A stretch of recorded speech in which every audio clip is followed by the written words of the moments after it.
Hi there guys, Hayden Troker again today. Nice to see you all again after Christmas. Hope you all had a very good Christmas. So today I'm going to give you a little tutorial. My tutorial for today is the handspring. You can tell I'm a little bit puffed out, I've just been doing them, just getting them right for you. And I'm first of all going to demonstrate one. The way I prefer to do it is you might not see it because the box is going to be in the way, but I like to do it the split foot, hands on, and I also like to land split foot as well. You might not see the landing, but hopefully you will. So I'll give you a little demo for you.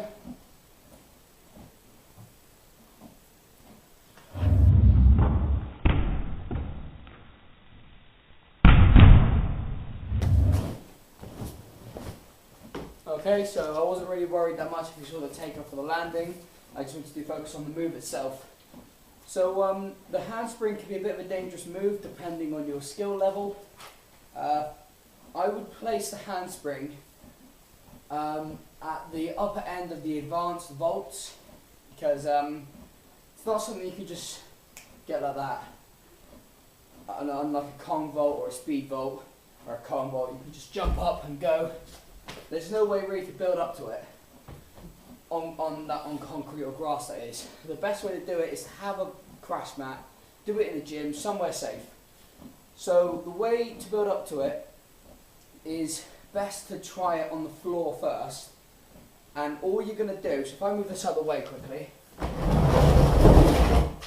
the way to build up to one of these is as easy as going up into a handstand, if you can do them. The way you can do your handstand is to build up to a handspring is to do the split foot method and go up like that. But of course I prefer to do my handsprings up a 2 foot like that. So what you're going to do is you're going to go up into a handstand and you're going to let yourself collapse onto your back, keeping your body straight like you're still in a handstand. So you're going to go up to it, kick up and down like that.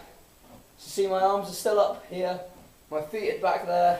I haven't landed like this because a lot of people in my time of doing a little bit of coaching go up to it and they tuck in, they go like this, and they do a little roll.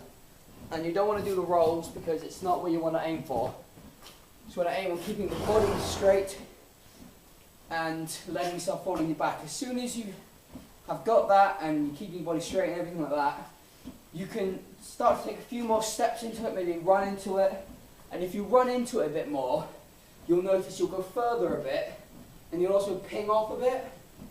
So if I ran into it a little bit, see how I ended up here now?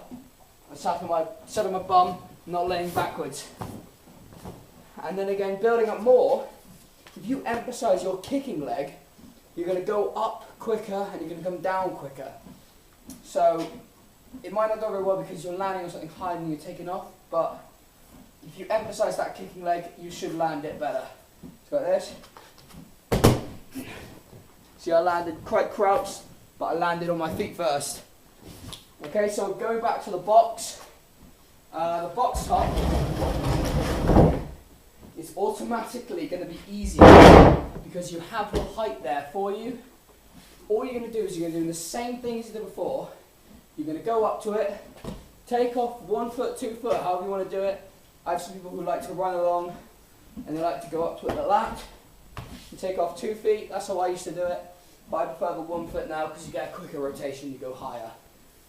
So all you're going to do with this is you're going to do the same thing, go up to a handstand and let yourself fall.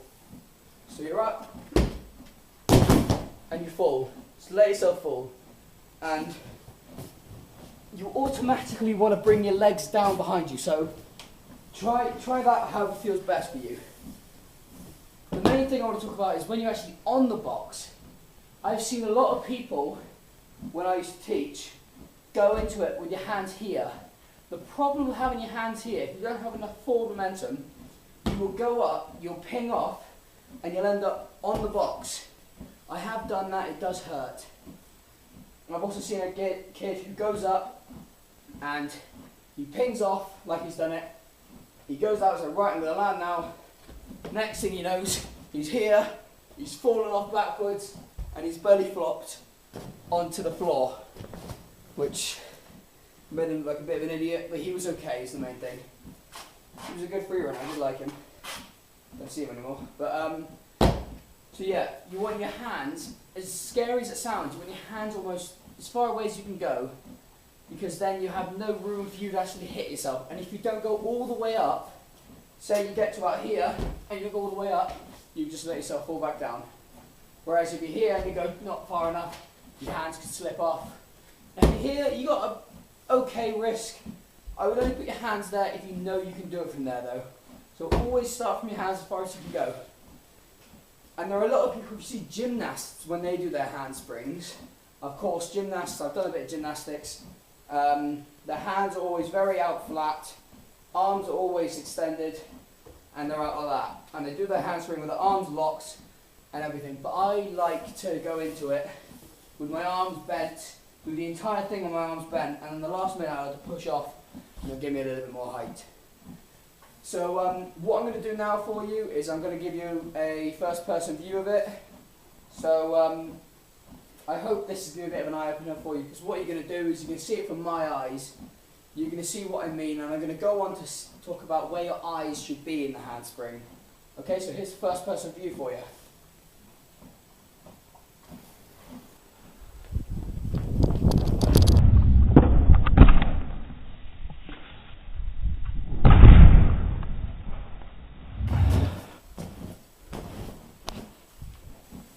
Okay, in that you saw the first person view of it.